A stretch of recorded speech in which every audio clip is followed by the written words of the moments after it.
Let's do something we like to call social media check-in. Even on Halloween, it's spooky social media check-in or just regular. I don't know if it's spooky or not, but let's see if anyone has any spooky questions. Okay. First one comes from Meme Sorry on YouTube asking, in a hearing for an I-863, does the person get their court results right away or will it need time for the judge to review? Every judge is different. I don't hear you, Vanessa. Hold on, I had it now. Yeah, now it was refreshing. Okay. The next one comes from, of course, this same person, Meme Sorry on YouTube. In master calendar hearing for asylum only proceeding, can the person request for voluntary departure? Does the IJ usually grant voluntary departure in this type of situation? You can always request voluntary departure before you start your proceedings. You can also request voluntary departure at the conclusion of your asylum case. If you don't want to proceed with the asylum, then your attorney, you wouldn't be able to do it at a master calendar. Your attorney would have to set it down for an individual hearing just to determine whether or not you were entitled to voluntary departure.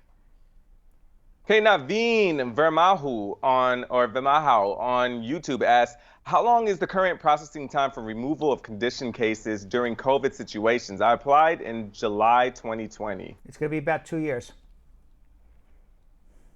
Naveen Varmahal on YouTube. No, how long is the current? That. That's the one you just read.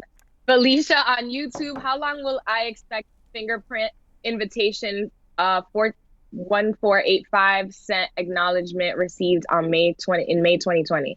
We don't know about coronavirus. They're not fingerprinting in all the jurisdictions, and the ones that they are, it's going very, very slowly. If they by the way, if they already have your fingerprint, they're not going to call you back in again. So for citizenship, they already have your fingerprint from your green card. They're not going to call you back in again. And if they ever took a biometric previously, they're not going to call you back in again. They're going to use the old one. Moya Douglas on Facebook asks, hey, Uncle Brad, it's been 2 months since I submitted all my documents to NVC, and I haven't heard anything. My U.S. citizen filing for my kids under 21. Filing date is 11/19/2019. Is this normal? Well, it's only been a year so far. It's within range. Don't freak out yet. If you still haven't heard in a few more months, give me a call. Halani A on YouTube. My VAWA petition was revoked and my I-601 was suspended in 2016. My petition was approved in August. How long will USCIS take to make a decision on my waiver? What was revoked or was approved then? Obviously, the VAWA was approved, not revoked. I guess, because you don't get to the waiver unless your VAWA was approved. Waivers take over a year, sometimes even 18 months.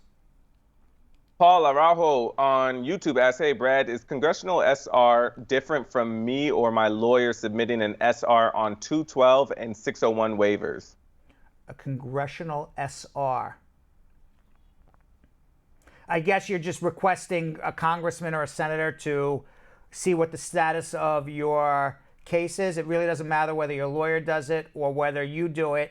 All your congressman or senator is going to do is write a letter, and immigration is going to write back a letter to them and say, wait. The only way to push things forward is mandamus or threat of mandamus. Next one is from Stargirl Mika on Facebook. Hey, Brad, how long does it take to get approved for VAWA and green card? What is the total time for both? 2.5 years.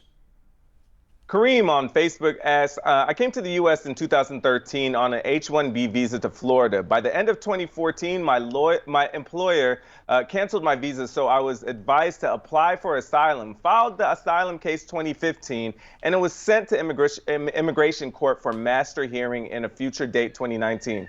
Now, during that time, I had divorce issues with my wife, so I had to leave my home country and left the kids and wife. Now I missed my master hearing, and I checked over the phone and the removal order was issued. Now, how can I get back and can I appeal for the order now because of the circumstances? No, you left the country, so you're self-deported. But you can give us a call and we can pull your records and see if there's any way you can come back to America. But you self-deported, you got ordered deported. Martha Manzo on Facebook. Can an undocumented student apply for a student visa if they get accepted in a university in the U.S.?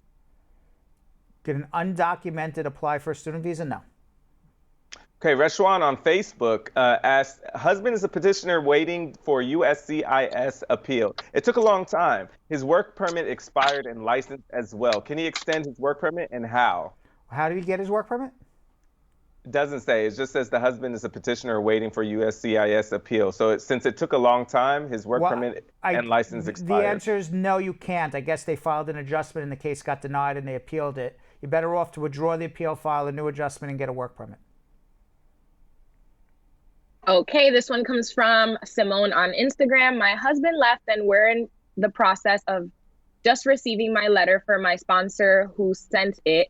He has abused me twice. I filed a police report on the 10th of this month after he cut my face. He says he's not going to the interview and he has packed all his belongings and left to go to New Jersey with his new girlfriend. I took my fingerprints in February and they have requested a sponsor. I did it and mailed it off. What can I do now? File an I-863 VAWA. Make sure you get an order of protection that man never goes near you again. And you'll get a green card. And that's it. Thanks for watching. For more Brad Show Live, like and subscribe to our YouTube channel.